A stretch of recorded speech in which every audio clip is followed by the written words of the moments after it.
Փետրվարի 28-ից սկսվեցին ռազմական գործողությունները Ամերիկայի եւ Իսրայելի նախաձեռնությամբ Իրանի դեմ եւ օրեցօր ավելի մեծ մասշտաբներ են գրավում, օրեցօր նորանոր զարգացումներ են տեղի ունենում։ Ինչ կանխատեսումներ ունեք պատերազմի ավարտի հետ կապված, երբեք հնարավոր որ պատերազմը ավարտվի, արդյոք կարող է այն վերածվել տարածաշրջանային լայնածավալ պատերազմի։ Մենք ընթացքում նաև կարադառնանք, որ արդեն որոշակի այլ պետություններ են փորձում ներգրավել դրանում, նաև քրդերին են փորձում ներգրավել Իրանի դեմ ագրեսիա հրահրելով։ Թրամփը տարբեր նպատակներ են նշում, նախ նշում է իր սրտի կառավարության իշխանությանը նշանակելուց հետո կդադարեցնի այդ միջուկային պայմանագրի հետ կապված նախադրյալն է մեկ նշում, եւ ինչպես նկատել էր ամերիկյան լրագրողներից մեկը, Թրամփի տրամադրությունից է կախված, թե ինչ նպատակ նա կնշի եւ օրվա ժամի կհարցնեք նրան դրա մասին։ Խնդրեմ։ Սրա մասին արդեն շատ խոսվել է, սա արդեն լայնածավալ պատերազմ է, արդեն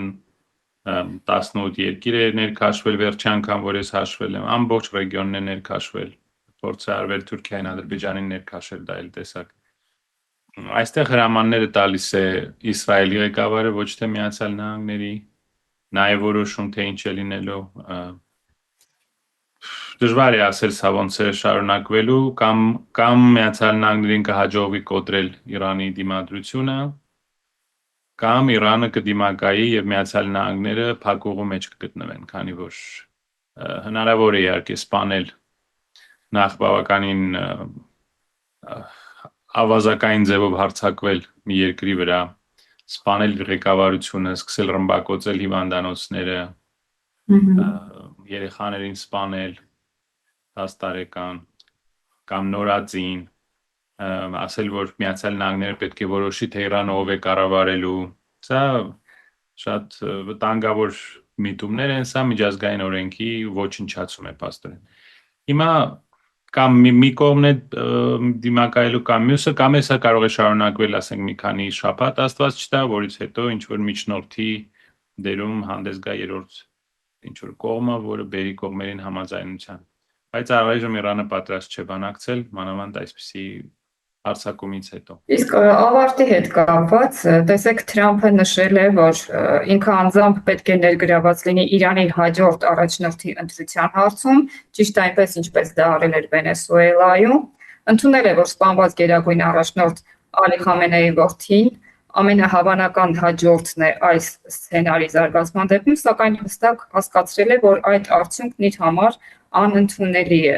Նա այսպեսի հայտարարություն է արել. նրանք ժամանակ են պատնում, Խամենեի որդին թեթև քաշային է, ես պետք է ներգրաված լինեմ նշանակման հարցում, ինչպես Դելսի Ռոդրիգեսի դեպքում էր Վենեսուելայում, եւ հավելել է, որ հրաժարվում է ընդունել Իրանի նոր առաջնորդին, ով կշարունակի Խամենեի քաղաքականությունը, ինչը նրա խոսքով ԱՄՆ-ին կստիպի վերադառնալ պատերազմի 5 տարի անց։ Խամենեի որդին անընդունել է ինձ համար, մենք ուզում ենք մեկին, ով ներդաշնակություն եւ խաղաղություն կբերի Իրանին, եւ Իրանն էլ այս պահին չի շտապում հայտարարել հաջորդ հոգեվոր առաջնորդի անունը։ Նրանք դա արել են որպեսզի չվտանգեն Ալի Խոմենեի որդուն, նրանք ասել են, որ հավանական է որ նա լինի, բայց չեն ուզում դա հայտարարել, որ իրանք վտանգի տակ չդնեն։ Իսկ ինչ կարելի է ասել այս անձի մասին, նա երևի կարծում է, որ նա Հռոմի կայսրն է, որ նա պետք է որոշի, թե աշխարհում ով է տարբեր երկրներով ով է ղեկավարելու, նա իրավունք ունի ընտրի անկախ պետության ղեկավարին։ Սրա վտանգը դե նախ մեզ համար է շատ վտանգավոր, ասել եմ շատ անգամ մեր ռեգիոնի համար, Հայաստանի համար, բայց սա նաև ամբողջ աշխարհի համար է շատ վտանգավոր, քանի որ երբ որ մի երկիրը այսպես պահում է իրեն, վաղը նույն ձևով իրեն պահելու են մյուսները, եւ այսպես մենք կգանք տոտալ անարխիայի, անիշխանություն, աշխարհում լինելու է անիշխանություն, երկրները հարձակվելու են միմյանց վրա երբ ցանկանան, երկրները սկսելու են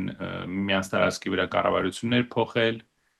Սա շատ վատ է վերջանալու, քանի որ անցյալում մենք սա տեսել ենք շատ անգամ եւ վերջացել է միայն մի ձևով։ Ձեր գնահատմամբ Իրանը եւ մյուս կողմից Ամերիկան ու Իսրայելը ինչքան ներուժ ունեն, հա, Թրամփը այս պահին խոսում է 4-5 շաբաթյա ռազմական գործողությունների մասին եւ ասում է այդ ժամանակահատվածը բավական է, որպեսզի ես կարողանամ Իրանին հնազանդեցնել, Իրանն էլ ասում է, որ մենք պատրաստ ենք դիմագրավել ցանկացած տեղողության ռազմական գործողությունների։ Հասկանալի է, դիվանագիտական պաշտոնական հայտարարություններ են։ Ձեր գնահատմամբ այդ տերությունները ունեն նման ներուժ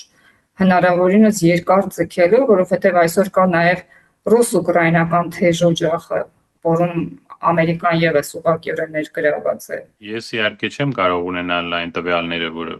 եւ ոչ ոք չի կարող ունենալ, բաց աղբյուրներից օգտվող մարդիկ չեն կարող տվյալներ ունենալ ռեալ իրավիճակի մասին, որոշ մարդիկ ասում են, որ արդեն սկսում են սպառվել հակաօդային պաշտպանության հրթիռները, ուրիշ երկրներից են բերում։ Դժվար է ասել, սա ճիշտ է թե ոչ, քանի որ եթե դու կապ չունես ներքին աղբյուր չունես Միացյալ Նահանգների, ասենք, պաշտպանական գերատեսչությունում, դու չես կարող դա ասել, եւ անգամ եթե ունենայիր, դու չէիր կարողանալու դա ասել։ Սա այն տվյալները չեն, որոնք կարելի է քննարկել հանրային ձևով, պարզ է, որ երկու կողմն էլ քաղաքականացնելու են։ Անգամ եթե ենթադրենք, որ նրանք Թեհրանը կվերածեն Գազայի, ինչպես արեցին Պաղեստինի ժողովրդի հետ, դրանից հետո ինչ կարող է լինել։ Նրանք կարող են ցամաքային ուժեր տեղակայել Իրանում, իսկ դա ինչպես կվերջանա։ Իրաքը մենք տեսանք դա ինչպես վերջացավ Իրաքում, Աֆղանստանում, այդ երկու օրինակները հերիք չեն։ Նրանք փորձում են օդային պատերազմ վարել Իրանի դեմ, իսկ գետնի վրա ուզում են օգտագործել երրորդ ուժեր, օրինակ քրդերին, հնարավոր է նաև մյուս փոքրամասնություններին, բայց դա առայժմ չստացվեց։ Այո, ուզում եմ քիչ հակագծերը բացեք։ Ամերիկան անդադ հայտարարում է, որ եւ ակնարկում է, հա, քրդերի գործոնը, որ ցամաքային պատերազմ սկսելու համար նաև այդ քրդական գործոնը կարող է օգտագործել։ Միևնույն ժամանակ Իրանի արտգործնախարարը շնորհակալություն է հայտնել քրդերին այս դժվար ժամանակաշրջանում Իրանին աջակցելու, սատարելու համար։ Ասում եք չստացվեց։ Ինչպես եք գնահատում։ Հիմա Ամերիկան մի բան է ասում, Իրանը այլ տեսանկյունից է ներկայացնում այս խնդիրը։ Քրդերը տրամադրվածություն ունեն ներքաշվելու այս պատերազմի մեջ։ Պարզ է, որ երկու կողմն էլ իրենց դիրքից են ներկայացնելու իրավիճակը։ Իրանը ասում է, որ քրդերը չմիացան Միացյալ Նահանգների ուժերին, Միացյալ Նահանգների շատ մամուլային պլատֆորմներ անընդհատ ԶԼՄ-ները անընդհատ քննարկում են, ասում են, որ պատրաստություններ գնում են։ Քրդերը գուցե նայեն ուղղակի իրենց սեփական պատմությանը վերջի մի քանի տարիների, երբ որ նրանք Սիրիայում հավատացին Միացյալ Նահանգներին եւ փորձեցին Միացյալ Նահանգների օժանդակությամբ ինքնավարություն ստանալ կամ անկախություն, եւ դուք տեսաք դա ինչպես վերջացավ, այն էլ իրանց երկու անգամ գցեցին, խաբեցին եւ հանձնեցին Թուրքիային։ Եթե նրանք լուրջ մտածեն այս հարցի շուրջ, իհարկե այսպիսի ռիսկի չեն գնա, հետո իրենց կողքին կանգնած է Թուրքիան, Ադրբեջանը, հիմնականում Թուրքիան, որը ավանդաբար չի ուզում թույլ տա, որ քրդերը որևէ տեղ պետություն ձեռք բերեն, քանի որ սա սեպարատիստական իրենց անջատողական այս տենդենսները կարող է ամրապնդել Թուրքիայի քրդերի մոտ, որոնք բավականին մեծ խումբ են կազմում, 20-ից 30 միլիոն կարծեմ, բավականին մեծ թիվերով բնակչություն ունեն Թուրքիայում, դա Թուրքիայի համար շատ վտանգավոր է, այսինքն օգտագործելով քրդերին այնտեղ Միացյալ Նահանգները կարող է բարկացնել պարոն Էրդողանին։ Ես չգիտեմ, չեմ ուզում ապագայի մասին խոսալ, քանի որ ոչ ոք չի կարող ասել, թե ինչ է լինելու, բայց առայժմ քրդերին հաջողվեց օգտագործել։ Բայց եթե այսպես շարունակվի, եթե Իրանում ոչնչացվեն բոլոր քաղաքական այս ինստիտուտները, ղեկավարությունը, ռազմական, քաղաքական, այնտեղ կսկսվի անինքն իշխանություն, անարխիա, որից հետո շատ հնարավոր է, որ եւ քրդերը, եւ բալուչները, եւ ադրբեջանցիները կարող են, այո, ինչ որ կարող են բախումներ սկսվել եւ ինքնավարություն պահանջել կամ անգամ անկախություն պահանջել։ Այսինքն Իրանը կարող է պարակտվել, բայց փորձագետները այսպիսի նաև մտահոգություն չասեմ։ Փորձագետները նշում են, որ Ամերիկային բոլորովին ձեռնտու չէ Իրանի պառակտումը, որովհետև այդ դեպքում արդեն այդ պետությունը կամ Իրանի սահմանի տարածքում ստեղծված պետություններն իր կողմից անկառավարելի կլինեն։ Կարծում եք ԱՄՆ թույլ կտա, որպեսզի Իրան այդպես մասնատվի։ Ես չգիտեմ ովքեր են այդ փորձագետները, այդ բառը չգիտեմ էլ ինչա նշանակում մեր մոտ, որ ասում են փորձագետ, ես չգիտեմ սա ինչա նշանակում։ Իսրայել, այստեղ հրամանները տալիս է Իսրայելը, ոչ թե Միացյալ Նահանգները, Իսրայելի երազանքը կլիներ, որ Իրանը պառակտվեր, կազմալուծվեր եւ ասենք մի 3-4 ավելի թույլ պետություն ձևավորվեին Իրանի տարածքում։ Դա կլիներ իրենց երազանքը։ Եվ Նետանյահուն վերջերս ասեց, այդ հանցագործ ղեկավարը Իսրայելի ասեց, որ իմ 40 տարվա երազանքներ հարձակվել Իրանի վրա։ Եվ Իսրայելի համար իդեալական կլիներ, որ այս պետությունը կազմալուծվեր, թուլանար։ Սա վերջի պետությունն էր, որը դիմադրում էր Իսրայելի հեգեմոնիային, գերիշխանությանն այս ռեգիոնում։ Պարոն Հաչիկյան, Իրանում ԱԹՍ-ներ ընկնելու տեղեկատվության հետ կապված ես կարծացել եմ նաև ձեր էջում, թե ինչ եք գրել դրա մասին, այսօր արդեն ավելի շատ շրջանառվում է այն տեղեկությունը, որ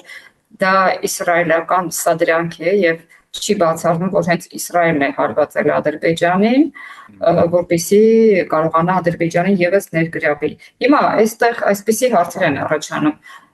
Ինչ կարիք ունի Իսրայելը ներգրավել Ադրբեջանին։ Արդյոք արդեն այլ պետության ներգրավվածության, օգնության կամ էլ այդ պետության օգնության կարիքն ունեն։ Եվ մյուս կողմից էլ այս տեղեկատվությունը չնայած տարածված է, բայց միևնույն է Ալիևը արդեն իսկ տեղեկություն կա, որ սահմանապահ եւ զինված ուժերն է պատրաստականության բերել եւ նաեւ սպառնացել է Իրանին, որ իրենք չեն մարսելու այդ հարվածները թե օդանավականի Նախիջևանի եւ թե այնտեղ տեղակայված դպրոցին եւ անպայման պատասխան են տալու դրա համար, եթե մեղավորները չպատժվեն։ Իսկ Իրանը մինչեւ հիմա շարունակում է հերքել իր մասնակցությունը այդ ահաբեկչական գործողություններին։ Իրանը մեղադրում է Իսրայելին, որ սա Իսրայելի սադրանքն է, որպեսզի Ադրբեջանն եւ Թուրքիան ներքաշել պատերազմի մեջ։ Իրանը իր ուժերով չի ուզում գրավել Իրանի տարածքը եւ մեծ հարց է նա բավարար ուժեր ունի, թե ոչ։ Եվ ինչպես միշտ երրորդ կողմերի ձեռքերով է ուզում իր խնդիրները լուծել, ուզում է որ Թուրքիան միանա այս պատերազմին, որը շատ լուրջ մարտահրավեր կլինի Իրանի համար, Թուրքիայի բանակը եթե ընդգրկվի եւ իհարկե դեմ չի լինի Ադրբեջանի ուժերն էլ օգտագործել։ Նրանք ցանկացած ուժ հիմա փորձելու են սադրել Իրանի դեմ։ Եվ Ադրբեջանը, եւ Թուրքիան, եւ քրդերին, եւ ազերիներին, ցանկացած ուժ, քանի որ ցամաքի վրա նրանց դիրքերը այդքան էլ ուժեղ չեն, նրանց չհաջողվեց սադրել քաղաքացիական պատերազմ մի քանի օրվա ընթացքում։ Հիմա նրանք ուրիշ այլընտրանքներ են ման գալիս եւ Միացյալ Նահանգների կոնգրեսում այդ գաղտնի բրիֆինգից հետո դեմոկրատ կոնգրեսմենները ասեցին, որ նրանք սարսափում են, քանի որ պարզվում է, որ Տրամպը պլան չունի։ Նա չգիտի ինչ անի եւ հիմա խոսում է այո ցամաքային ուժեր տեղակայելու մասին։ Սա Տրամպի վերջի մի քանի ամիսը կարող է լինել։ Ես կարծում եմ եւ ես հույսով եմ, որ Միացյալ Նահանգներում կսկսի իմպիչմենտի գործընթացը, քանի որ նա ակնհայտ ձևով խփեց բոլոր ամերիկացի ընտրողներին։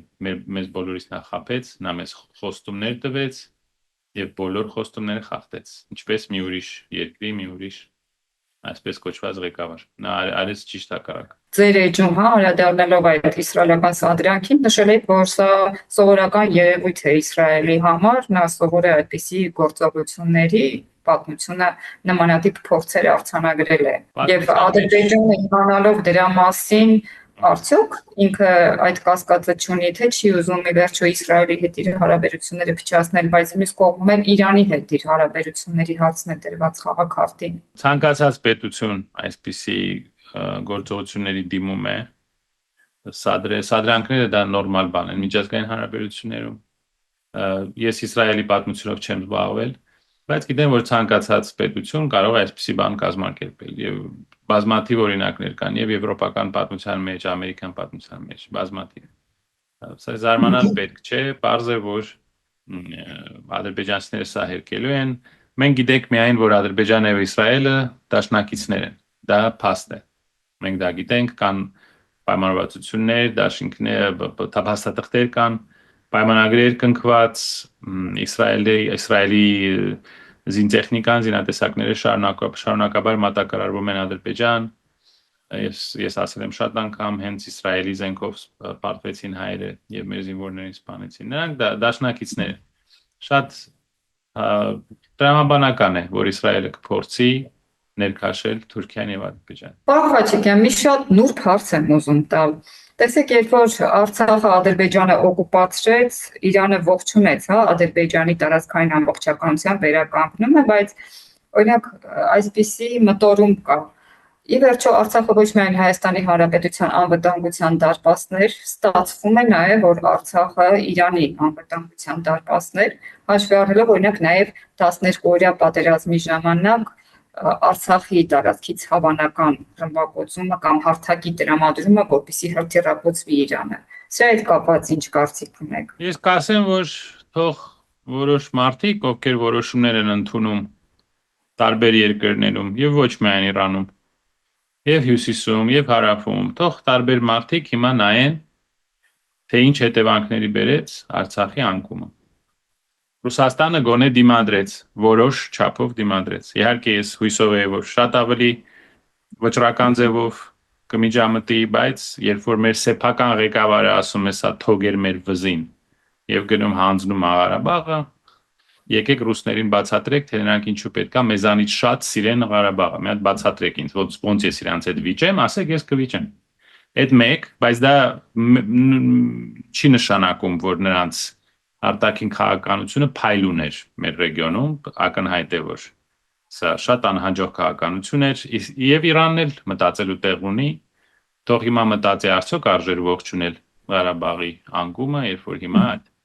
տարածքը օգտագործվում է հարձակումների համար։ Եվ պարոն Խաչիկյան, անհանգստանում ենք իհարկե մեր պետության, մեր երկրի համար, որքանով կարող են օրինակ այդ գործողությունները առնչվել նաև Հայաստանի Հանրապետությանը։ Երեք Հայաստանի Ադրբեջանի արտգործնախարարներն են հեռախոսազրույց ունեցել եւ պայմանավորվել են, կարելի այդպես ասել, հնարավորինս չեզոքության մասին, որ դա երևի թե լավագույն տարբերակն է այս պատերազմը չներքաշվելու համար։ Բայց տեղեկություններ, այսպես խոճապային տեղեկություններ երեք նաև տարածվեցին Կապանում կրակոցներ լսվելու հետ կապված, ոչ թե Կապանում են կրակոցները, այլ կրակոցների ձայները Կապանում են լսվել, հետո բացում է, որ Սյունիքում բարբերաբար այդ կրակոցները կամ գուցե եւ հրթիռակոծության ձայներն են հասնում։ Եվ մարդկանց մոտ այդպիսի մտահոգություն է առաջացել, թե արդյոք ռազմական գործողությունները ավելի լայն աշխարհագրական ընդգրկում ունենալով նաև Հայաստանին չեն առնչվի։ Ես խոսել եմ սրա մասին, պետք է մտածել փախստականների մասին, պետք է օգնել մեր հայրենակիցներին Իրանում, մեր մեծ համայնք ունենք մենք Իրանում, իրենց պետք է օգնել, պետք է մտածել Հայաստանի անվտանգության մասին, պետք է վերջապես ունենալ կոմպետենտ ղեկավարություն, որ մենք վաղը չզարթնենք եւ պարզենք, որ Սևանն են հանձնել, հետո մեզ խաբել, ոնց որ մեղրին հանձնեցին, հիմա բոլորս տեսնում ենք, որ հանձնեցին։ Մենք ունենք մի խումբ, որը ենթարկվում է Ադրբեջանի կամքին, փաստորեն մենք արդեն ինչ-որ ինքնավարություն ենք Ադրբեջանի ձեռքի տակ, վասալ պետություն ենք։ Եվ նրանք շարունակել են մեզ խաբել եւ ամեն ինչ հանձնել։ Ոնց որ Արցախը հանձնեցին, խաբեցին, հետո Մեղրին հանձնեցին, խաբեցին, հաջորդը երևի Սյունիքն է կամ Սևանը։ Դա է վտանգը, որ մենք ունենք այսպիսի մարդիկ կառավարության մեջ։ Իսկ Հայաստանի համար կարևոր է չընդգրկվել, չքաշվել այս պատերազմի մեջ եւ թույլ չտալ, որ իր տարածքը օգտագործվի որևէ ձևով Իրանի դեմ, որը պրոբլեմատիկ կդառնա, քանի որ մենք հիմա չունենք արդեն սահման Իրանի հետ, փաստորեն։ Մենք ունենք այդ Զանգեզուրի միջանցքը, որը մեզ խաբելու համար կոչում են TRIP, որտեղ մենք չենք լինելու։ Այնտեղ լինելու են ամերիկացիները եւ դրանից հետո թուրքերը, ադրբեջանցիները։ Մենք փաստորեն Իրանի հետ սահման կարող շուտով չունենանք։ Դրա մասին ես կմտածեի, բայց գուցե արդեն ուշ է եւ 3 ամիս հետո մեր ընտրողները թող որոշեն, նրանք ոնց են ուզում շարունակել։ Ուզում են, որ գնալով ամեն ինչ հանձնվի Հայաստանում, նրանք արտագաղթեն, թե ինչ որ ուզում են ինչ-որ բան փորձեն փրկեն, դա իրենց որոշումն է, թող մարդիկ որոշեն։ Կարծում եք TRIP-ը, այդ Զանգեզուրի միջանցքը Հայաստանի իշխանությունները այս պատերազմում չեն տրամադրի, թե այնտեղ դեռևս նախադրյալներ չկան պատրաստ չէ ոչինչ։ Այժմ ոչ մի կարիք չկա, քանի որ Թուրքիան եւ Ադրբեջանը չեն մասնակցում այս պատերազմում, բայց եթե լինի ինչ որ բախում, ինչ որ բան բռնկվի, նրանք իհարկե դա կօգտագործեն։ Եվ այս կառավարությունը մեծ սիրով թույլատրությունը կտա։ Եվ հարցը այն չէ, որ նրանք կօգտագործեն մի անգամ։ Հարցը այն է, որ նրանք կվերցնեն ընդմիշտ։ Եվ արդեն ունեն փաստաթուղթ, որով Հայաստանը 100 տարի այլևս տեր չի մեղրի այդ տարածքին։ Դա արդեն մերը չի։ Շնորհակալ եմ պարոն Խաչիկյան հետաքրքիր եւ խորքային վերլուծության համար։